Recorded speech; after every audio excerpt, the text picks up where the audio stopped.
So for someone who's not able to attend your program, what advice do you have for the kinds of skills and experiences, training they should be seeking to become a more effective tri-sector leader, collaborator?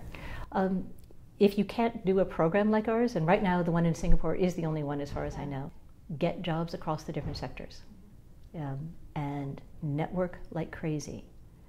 Just the advantage of a tri-sector athlete is that this is someone who can form connections that other people don't see.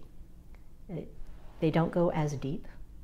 Obviously, if you're doing a very broad variety of things, you cannot have the depth of a career specialist.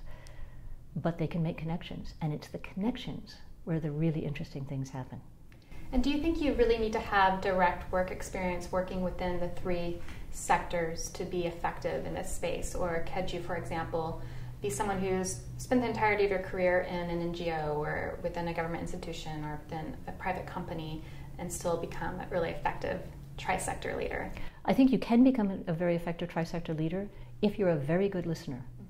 You really have to be able to understand what people are saying, and you have to ask a lot of questions and dig pretty deep when you're talking with them.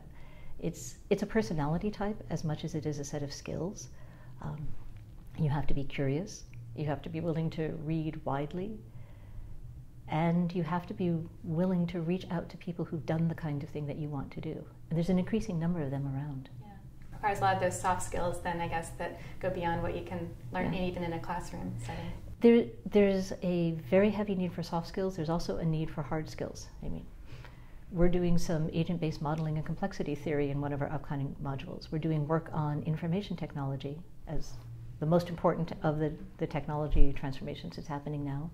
But the soft skills, if you don't get that right, no partnership is going to work. Partnerships are about relationships. Are there any examples of leaders out there that you know of that really epitomize the tri-sector athlete, as you call them, from any sector? All right.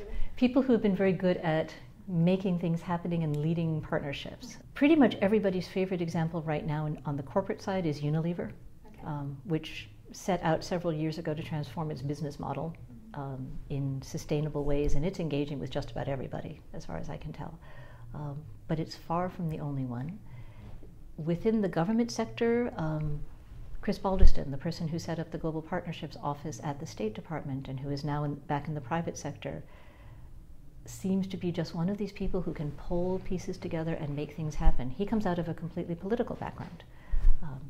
There are a growing number of these kinds of people in Asia as well, even though people tend not to talk in this language nearly as much, because the relationships between business and government and civil society in Asian countries are so different from what they are here. But you're beginning to see some of that as well there. So if you could name just the top 3 skills that you think an effective tri-sector leader, tri-sector athlete should have or bring to the table, what would you say those are? Definitely number 1 is the ability to analyze complexity. The kinds of problems we're talking about are climate change related, food security related, any of those kinds of big overarching issues. You have to understand the broader system. You cannot just look at one narrow piece, which unfortunately is how we mostly teach people to do analysis, is figure out what the causal relationship is between A and B.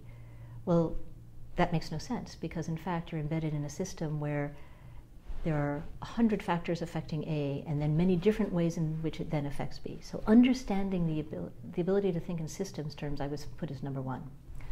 Number 2 is ability to communicate, and I'm not sure even communicate is the right word, the ability to dialogue, because you are sending and receiving constantly, and you have to be able to check in constantly with the person you are engaged with. Do you actually understand each other? Even if you're using the same words, you may mean completely different things. So I think those 2 are absolutely fundamental. And the third is persistence. It is not easy to do tri-sector, any kind of cross-sector partnership. It takes tremendous sticking to it.